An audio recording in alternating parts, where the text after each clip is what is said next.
నువ్వేనా నువ్వానే దా కూర్చో. అరే తిరుపతి, నీ దగ్గర కూర్చుని ముచ్చట్లు పెట్టడానికి రాలే. తీ మితి పైసలు తీ. ఆగన్నా, నిన్ననే పిల్లల స్కూల్ ఫీజు కట్టిన. ఒక్క 2 నెలలు ఆగరాదే. అయినా మొన్ననే కదనే అసల్లో కొంత కట్టినా. 2 నెలలు కాదు, 6 నెలలు అవుతా.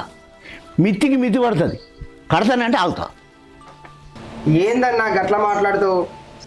అరే తిరుపతి, నాకు అసలు కన్నా మిత్తే ప్రాణం అని నీకు తెలుసు. నా పేరేంద్ర, మిత్తిల సత్యన్న, తెలుసు కదా. అక్క సుట్టమైతే లెక్క సుట్టమవుతుందిరా. కోడి గుడ్డు పెట్టిన రోజులు దానికి ఇత్తులు వేసి పెంచుకుంటాం. గుడ్డు పెట్టుడు బంద్ చేసినాక అంతే కదా.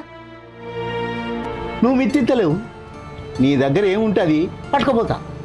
నా ఇంట్లో ఏముందన్నా తీసుకుపోయేటందుకు?